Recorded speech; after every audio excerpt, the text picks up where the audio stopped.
A cowboy walks into a saloon, pulls out a paper bill, and slaps it on the bar.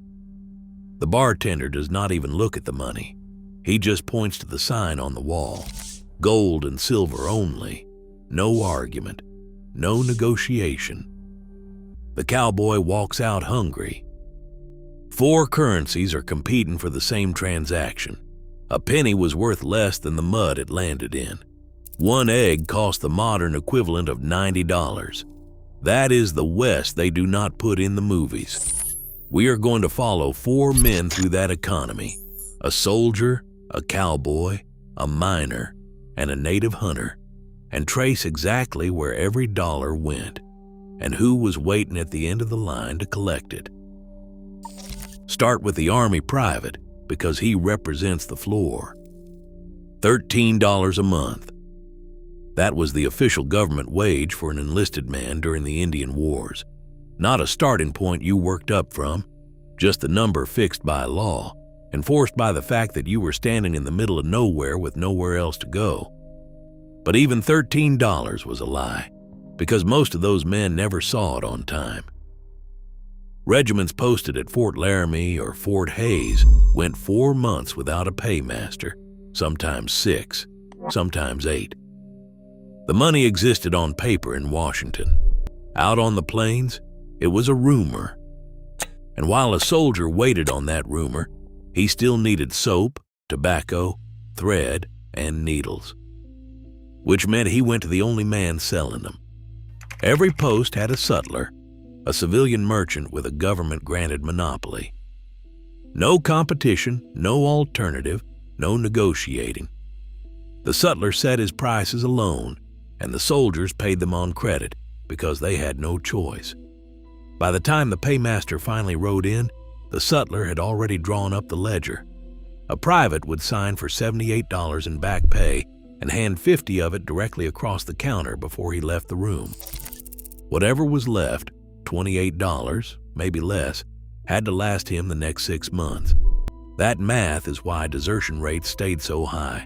It wasn't cowardice, it was arithmetic. Now cut to the cowboy, because Hollywood has spent 100 years telling you he had it better.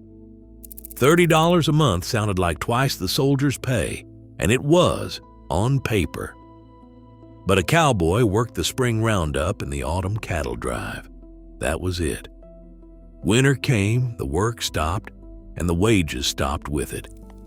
6 months of pay stretched across 12 months of living put him right alongside the soldier in terms of what he brought home across a full year.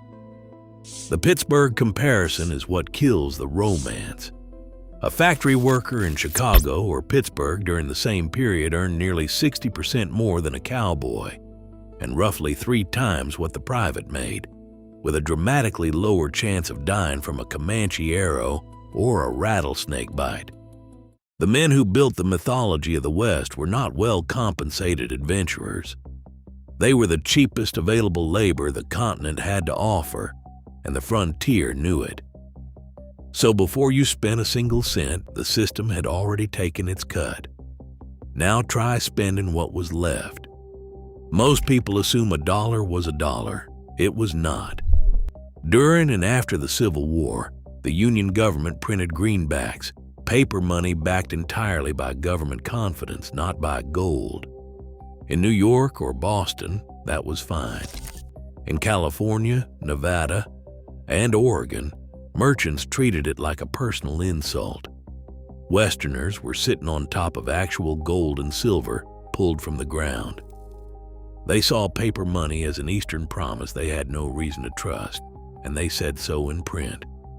San Francisco newspaper ads from the 1870s listed prices explicitly as gold coin only.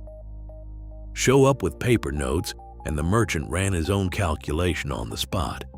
Whatever your greenback said on the face, you paid a penalty of 20 to 30% on every purchase before the goods changed hands. A pair of boots in Sacramento cost $5 if you paid in gold. Pay in greenbacks and the price became $7.50. Same boots, same shelf, same stir. Different money meant a different reality. and the penalty came straight out of whatever you had left after the sutler or the ranch already took their share. Then there was the be it system, which was its own quiet theft. The frontier did not run on American cents. It ran on the Spanish real, a leftover from the colonial economy where 1 bit equaled 12.5 cents. The United States Mint never produced a coin in that denomination, which created a gap that bartenders filled with cheerful efficiency. A whiskey cost 1 bit. Pay with a quarter and you got a dime back. 15 cents for a 12.5 cent drink, and the bartender kept the difference legally every single time on every single transaction. The penny was irrelevant. Freight costs across frontier terrain made anything below a nickel economically pointless. Copper pennies got thrown in the dirt or refused at the counter. The West did not do small change. Here is a contradiction that should reframe everything you think you know about the cowboy. The horse was not his most valuable possession. A gentled Mustang ran $15 to $20. An unbroken colt might go for $10. Horses were everywhere, and the range produced more of them than the market could absorb. The saddle was the investment. A standard working saddle cost $30 to $40. A custom rig with quality leather tooling hit $50 or $60. That means a man earning $30 for 6 months of seasonal work was sitting in a piece of equipment worth nearly 2 full months of his total wages, on an animal worth less than a third of what he was sitting on. The ranch usually owned the horse. The saddle belonged to the man, and everyone on the range understood that distinction without being told. When a horse broke a leg out on the open range, the cowboy did not grieve long. He uncinched the saddle, put it over his shoulder, and walked. The carcass stayed for the coyotes. The leather came home. That's the clearest possible statement about value the frontier ever produced. The Winchester Model 1873 told a similar story. $50 was the listed price, marketed as the rifle that settled the West. For a cowboy clearing maybe $180 in a full working year, that gun represented roughly a third of his annual income. Men bought them anyway because out past the last town, the alternative was worse. Now move to Deadwood, 1876, because this is where the economics stop being merely hard and start being grotesque. 1 egg cost 50 cents, not because hens had stopped laying, but because the road into Deadwood was a mud gorge that destroyed fragile cargo before it arrived. Freight didn't just cost money out there, it cost survival, and merchants priced accordingly. By 1898 in the Klondike, 1 egg reached $3. That's roughly $90 in today's money for a single egg, and men paid it without much argument because protein kept you working, and there was nothing else available. The miner pulling $15 a day out of frozen ground sounds like he was doing well until you subtract $3 for a meal, $5 for a bunk, and whatever remained for tools, claim fees, and the next week when the ground did not give up anything at all. The gold went into the earth and came back out through the merchant's hand. The native hunter closed the loop on all of it. A prime buffalo robe sold in St. Louis for $4 to $6. The hunter who scraped, brain-tanned, and smoked that hide for days received goods worth about 25 cents, glass beads, a strip of calico cloth, consumables gone before the month turned. Traders recorded the markup themselves, nearly 2,000%. Newspaper notices from reservation trading posts confirmed the rest. Wool credited at 8 to 10 cents a pound, silver jewelry held as collateral, and anything unpaid after shearing season sold to Eastern tourists as dead pawn.